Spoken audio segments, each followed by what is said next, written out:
Chapter 19. The sleeping tablets had worked a bit too well, and Church felt truly out of sorts as he hurried down the corridor, turned towards the lab. The doors were standing open, as he'd assumed.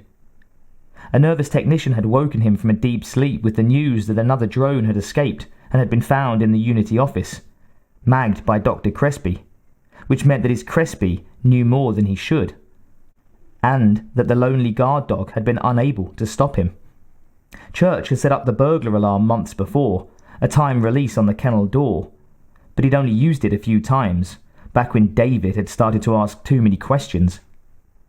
The obvious conclusion was that Crespi had uncovered the secret that Church had successfully kept hidden from the entire station for over 3 years now. Thaves didn't even know, although Church figured that the man had his suspicions. The Admiral was aware of his chemical work, of course, but as for the rest... Church sighed, stepped through the hatches quickly. A shame, really. He had hoped for so much better from Crespi. The young doctor could have at least waited for an invitation. This was so informal. He would surely think the worst. Church surveyed the room, looking for anything out of place. At least nothing had been tampered with. The conditions of his subjects were quite delicate.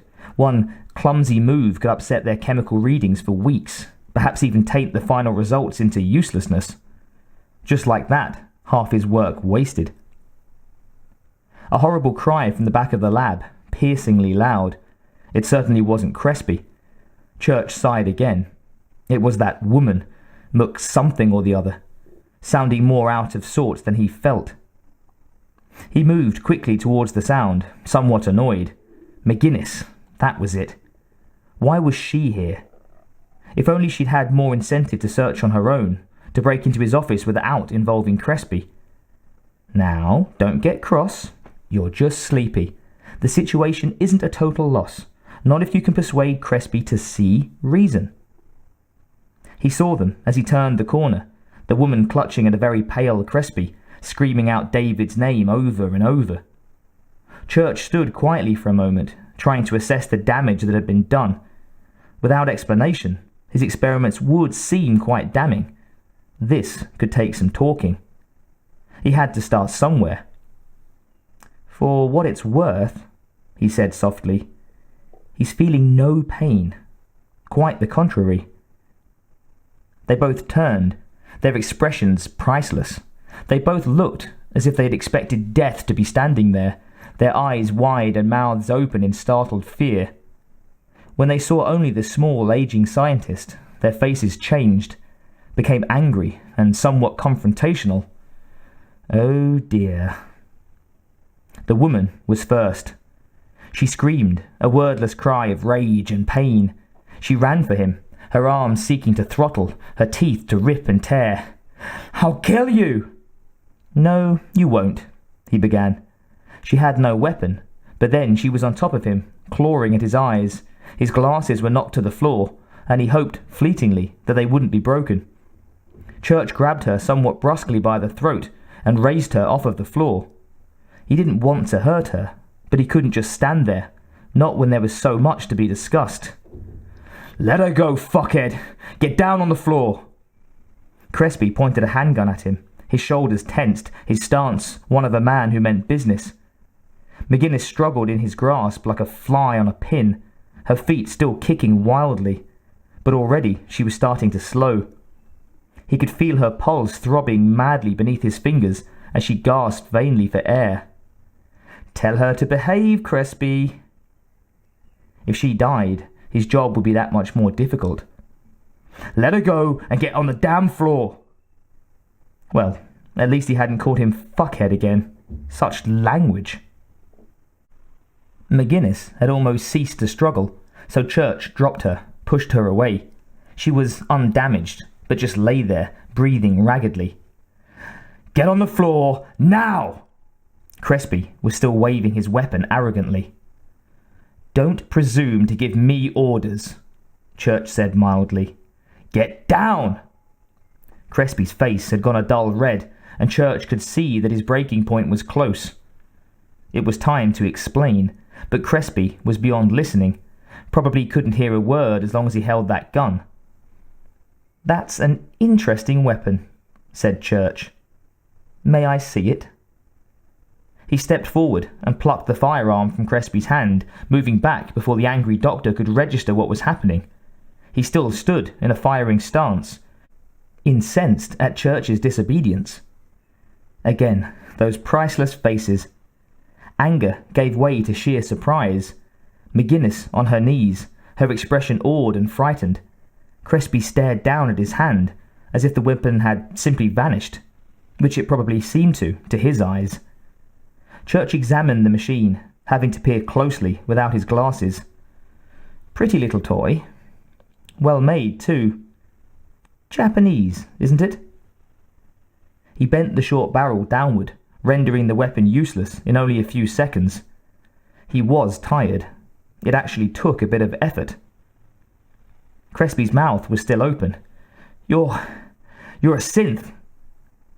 Church smiled and handed back the inert weapon, then crouched down, searching for his spectacles. "No, not a synth. Aside from several implants, I'm quite human." There, a meter to the left. The lenses were still intact, too. Church retrieved them, polished them quickly as he stood.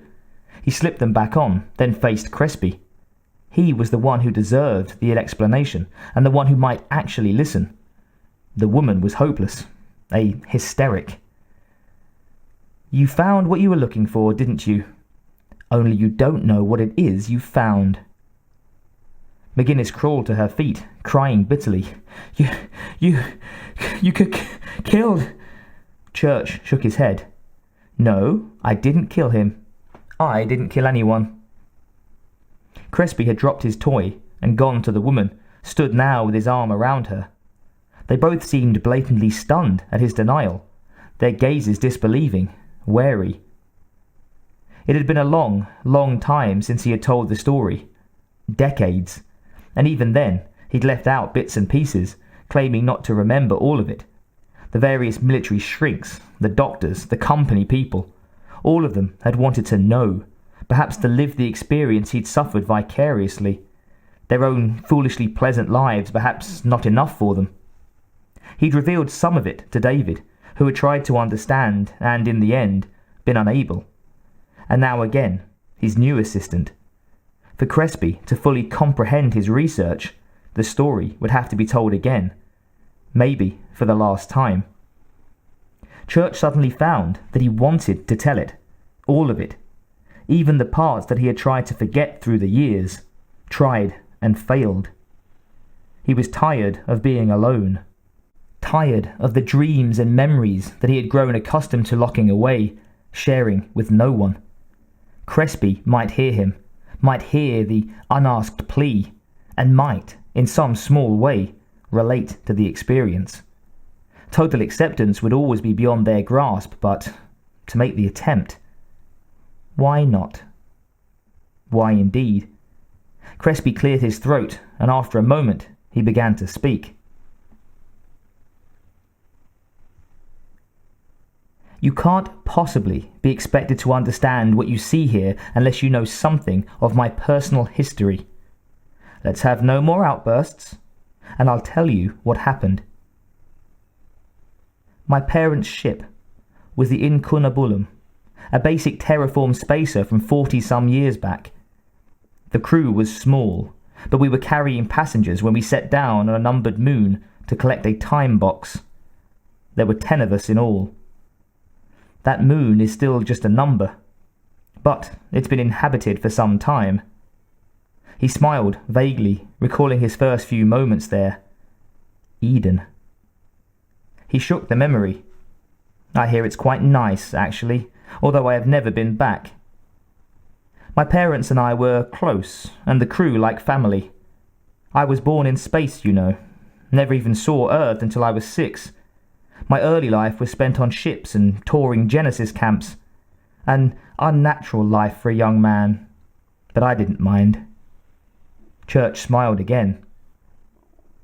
It's hard to believe I was 20, just 20. He closed his eyes for a moment, let the memories come flooding back, overwhelming in their sudden clarity. He was ready. It was time. he opened his eyes and told them everything.